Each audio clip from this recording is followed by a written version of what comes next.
trou noir en eau profonde. Un roman de Éric Simon.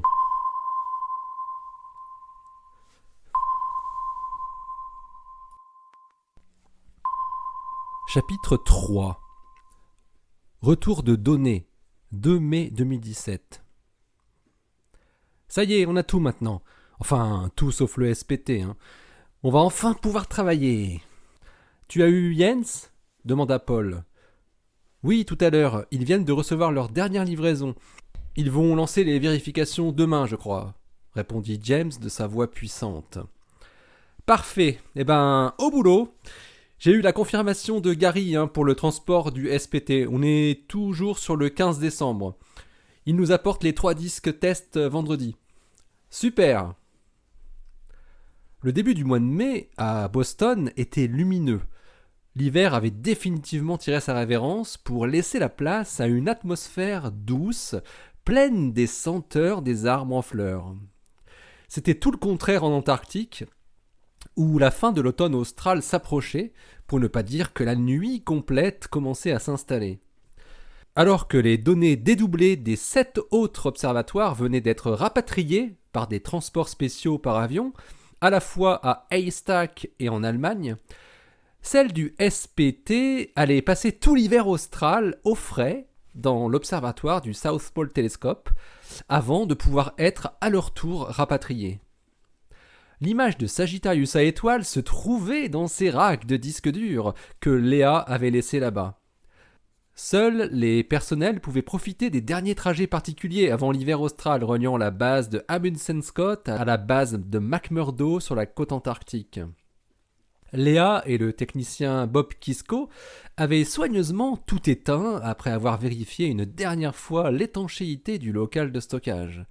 Puis ils avaient fermé la grande porte du bâtiment derrière eux et avaient parcouru à motoneige les 200 mètres qui les séparaient du local principal de la base.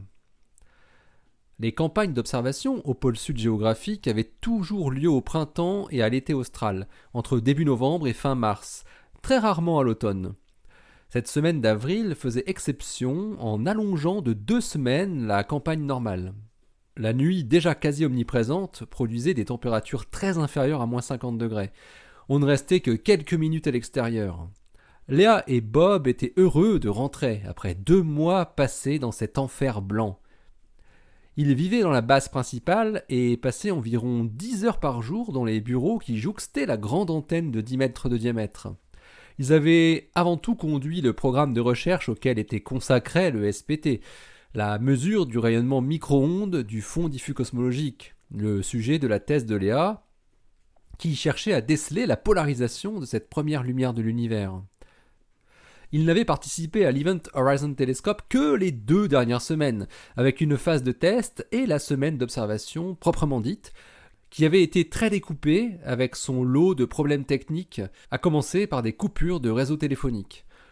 Mais ils avaient réussi la tâche qui leur avait été assignée. Les acquisitions avaient marché au moment voulu et 10 racks entiers de gros disques durs avaient été remplis de données. Leur participation à l'EHT prenait fin. Ni Léa ni Bob ne devaient revenir à Amundsen Scott l'année suivante pour une éventuelle nouvelle campagne d'observation. Leur nom serait dans tous les cas dans la liste des co-auteurs de l'article scientifique qui serait écrit quand toutes les données des différents observatoires auraient pu être corrélées, vérifiées, analysées, revérifiées, puis soumises au père pour validation. Gary avait demandé à Léa de rapporter avec elle plusieurs disques durs, de manière à pouvoir faire quelques premières vérifications sur les données, même si ce n'était qu'un tout petit échantillon par rapport aux pétaoctets qui dormaient dans le froid. Gary avait apporté lui-même à Paul et James les 3 disques durs du SPT, rapportés par Léa à Chicago.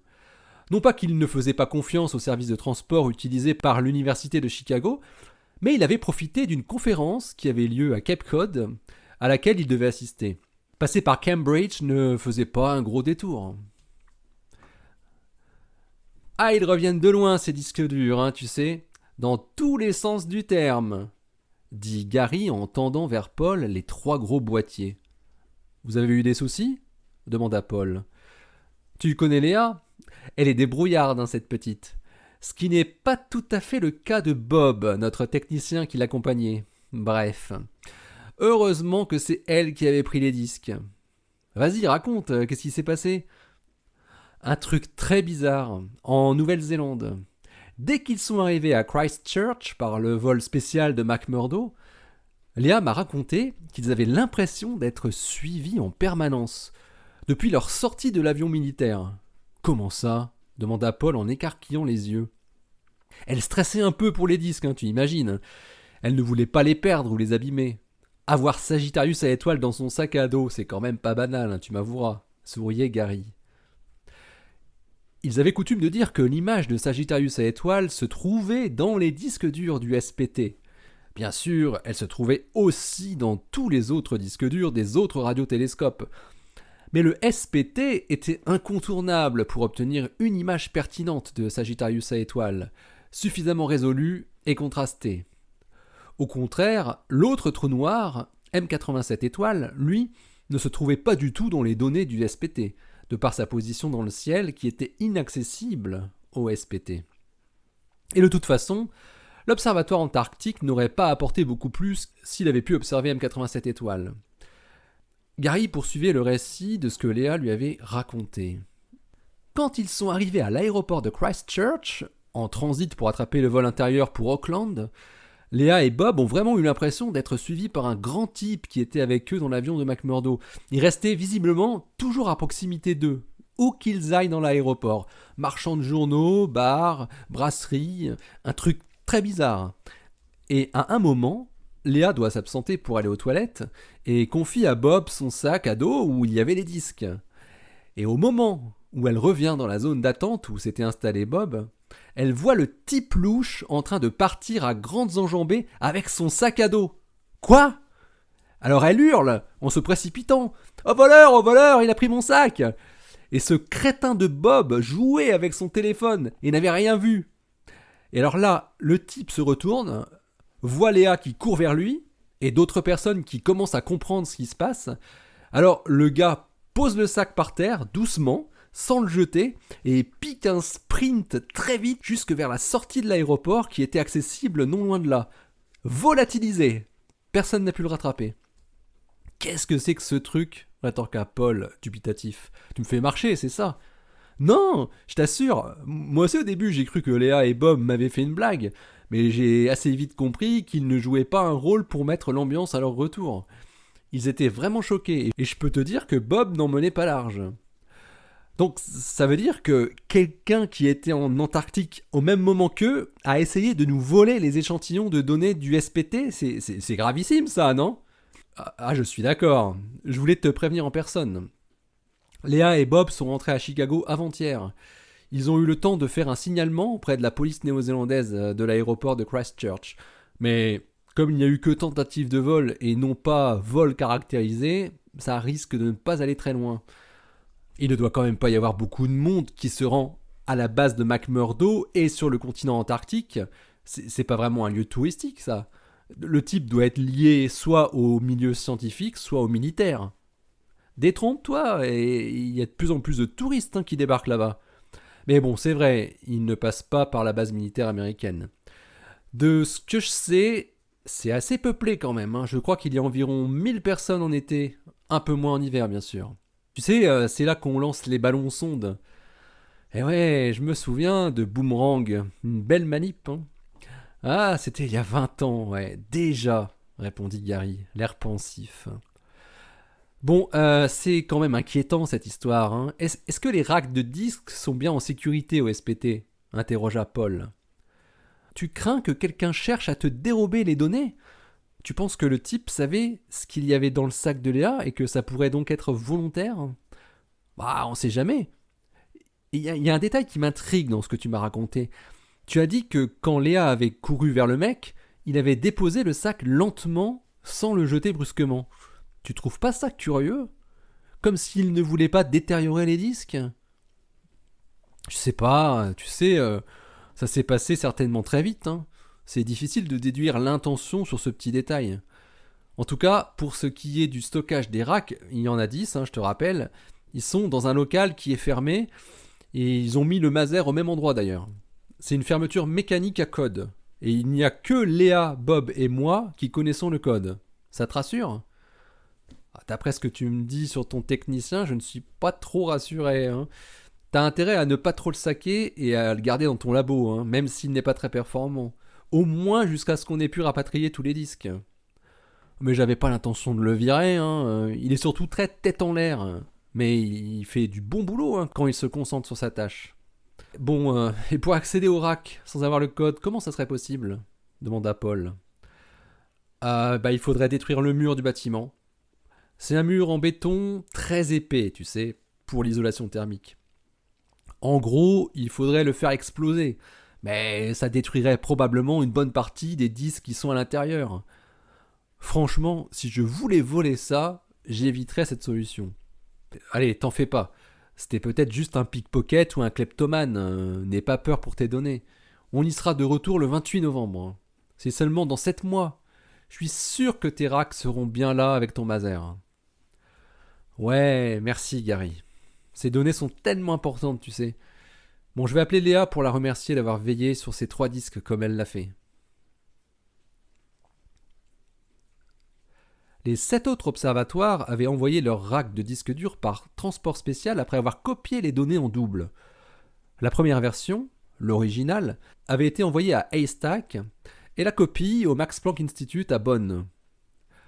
La quantité gigantesque de données, plusieurs millions de gigaoctets par observatoire, était telle que le temps qu'il aurait fallu pour les transférer par les réseaux informatiques était bien supérieur aux quelques jours proposés par FedEx ou UBS pour les acheminer en avion et par la route. Les Allemands avaient juste reçu leur dernière livraison un peu plus d'un jour après Haystack. C'était celle en provenance du Chili, les données précieuses de ALMA et de Apex. Toutes les données, sauf celles du SPT, étaient maintenant disponibles pour être traitées par les dizaines de physiciens et astrophysiciens, informaticiens et ingénieurs d'une vingtaine de pays qui étaient impliqués dans les différents groupes qui avaient rejoint la collaboration de l'Event Horizon Telescope. La première chose à faire, en ce début du mois de mai, était une batterie de vérification sur les données afin de déterminer si elles étaient correctement enregistrées, que ce soit pour les données originales et pour les données copiées. Cette phase allait prendre au moins plusieurs semaines, voire plusieurs mois. Parallèlement, un petit groupe de 3 personnes devait se charger d'évaluer la cohérence de l'échantillon rapporté par Léa du SPT pour savoir si tout était OK et si on pouvait espérer pouvoir reconstruire une image de Sagittarius à étoile en un temps record dès que la totalité des racks serait rapatriée à la fin de l'année. Cathy Irving s'occuperait de la partie SPT avec un chercheur chinois en postdoc, Cheng Li, originaire de Shenzhen, mais qui venait tout juste d'arriver de Stanford où il avait fait sa thèse, et un doctorant canadien de Toronto qui s'appelait Kyle Leonard, qui avait été recruté spécifiquement pour travailler sur les algorithmes de reconstruction et de traitement des données. Les 3 disques durs ne représentaient pour eux qu'une infime quantité de bits à traiter et ils étaient presque frustrés de n'avoir que ça à se mettre sous la dent jusqu'au mois de décembre. Les 2 comparses, qui s'étaient apprivoisés très vite, s'étaient mis complètement à la disposition de Cathy pour commencer les tests sur les données des disques du SPT. Elle avait fait un partage équitable, chacun aurait droit à son propre disque dur. Ces quelques centaines de téraoctets ne représentaient en tout que 2 minutes 35 d'enregistrement de la longue journée du 9 avril, durant laquelle le radiotélescope était pointé vers Sagittarius à étoile en même temps que les nombreux autres sur les autres continents. Pour commencer, il fallait récupérer les données enregistrées avec exactement les mêmes datations en provenance du LMT, le radiotélescope mexicain, qui leur servirait de données contrôle. Les chercheurs pourraient ainsi effectuer une mini-interférométrie sur les 2 minutes 35 rapportées du pôle sud entre le SPT et le LMT. S'ils y parvenaient, cela indiquerait que les données du SPT étaient saines. Celles du LMT seraient testées par ailleurs avec des données d'un autre radiotélescope, par exemple le JCMT de Hawaï, et ainsi de suite 2 par 2. L'ensemble des disques durs qui avaient été rapatriés la semaine précédente avaient tous été reconfigurés pour ne former qu'un immense espace de stockage sur lequel venait s'alimenter le serveur de calcul du laboratoire. C'était plus qu'un serveur de calcul, c'était un véritable supercalculateur, avec une puissance de 2 pétaflops et plus de 10 000 cœurs. Cheng et Kyle s'étaient mis au travail immédiatement après avoir compris les algorithmes développés avant leur arrivée. À peine une semaine après avoir plongé dans les signaux réels d'ondes radio et d'horloges atomiques, Cheng alla voir Cathy dans son bureau un matin. « Ça va pas ?»« Qu'est-ce qui ne va pas ?» demanda Cathy en levant les yeux de son écran et en se tournant lentement vers le jeune chercheur chinois qui parlait un anglais tout à fait compréhensible, sans être totalement parfait. « Il y a quelque chose qui ne marche pas avec mes données. Elles ne sont pas cohérentes avec le LMT. Ça ne va pas. » « Tu as scanné quelle proportion de ta partie ?»« Tout. »« Tout ? Déjà ? » ?»« Oui, je viens de finir hier soir. Je n'y arrive pas. J'ai essayé plusieurs traitements, mais rien ne marche. Je ne peux pas dire si c'est le SPT ou le LMT qui bug. Il faut tester avec un autre jeu de données. »« Tu en as parlé à Kyle ? » ?»« Oui, mais pour l'instant, il ne peut pas encore dire s'il corrèle les siennes, » répondit Cheng. « En tout cas, pour moi, sur la moitié que j'ai pu analyser, je n'ai pas trouvé de distorsion entre les deux jeux de données, répliqua Cathy. C'est curieux. Est-ce que je peux tester avec un autre jeu, le JCMT par exemple ? Demanda le jeune homme aux petites lunettes carrées. Bien sûr, si tu es sûr de toi. Merci, on va vite savoir lequel est en cause. Cheng referma doucement la porte du bureau et se dirigea d'un pas souple vers le bureau qu'il partageait avec le jeune Kyle, de 4 ans son cadet. « Alors ?» demanda Kyle. « Je vais regarder avec le JCMT, » sourit Cheng. C'était l'heure de la pause de midi. Les deux hommes verrouillèrent leur session quasi simultanément, puis sortirent du bureau assombri par l'orage qui venait d'éclater.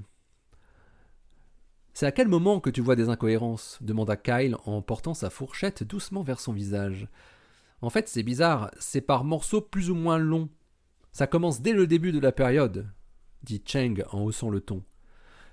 Sur les 50 secondes du disque, les 10 premières semblent bonnes, puis on a environ 7 secondes incohérentes, à nouveau une dizaine de secondes bonnes, puis 9 secondes incohérentes, puis une plage OK, et une plage foireuse vers la fin. Un brouhaha avait envahi la cafétéria où les deux jeunes chercheurs venaient tous les midis. Ils n'avaient pas encore suffisamment appris à se connaître pour parler de leur vie privée. Ils parlaient du travail. Leur pause méridienne était de toute façon très courte, pas plus de 30 minutes, puis ils remontaient au bureau. Les deux comparses étaient très différents. Alors que Cheng était assez grand et presque maigre, portant cheveux courts et des petites lunettes en métal, Kyle était plutôt grassouillet et ne s'était pas coupé les cheveux depuis plusieurs mois.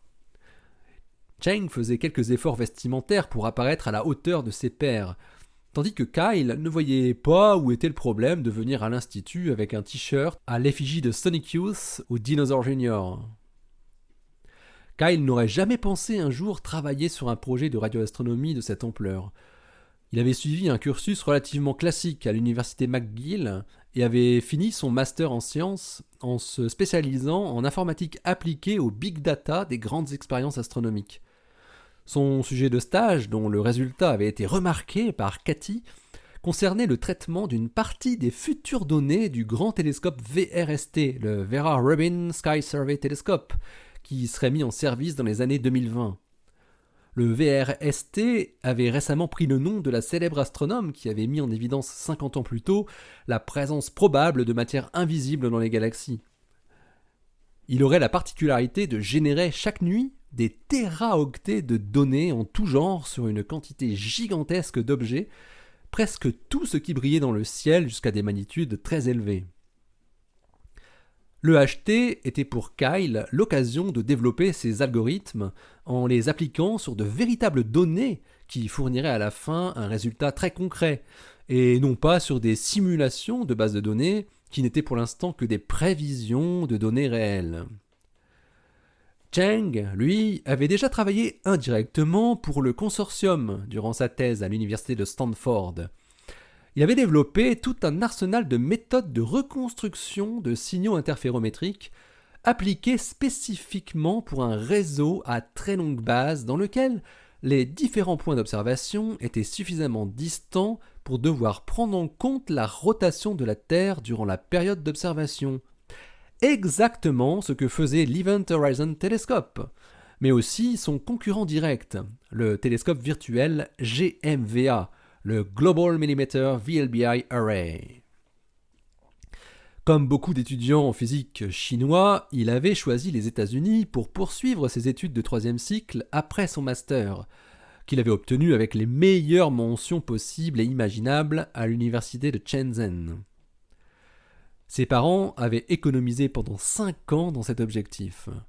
L'université de Stanford était classée au 7e rang des universités américaines, ce qui lui permettait de demander 50 000 $ par an à ses étudiants jusqu'au master.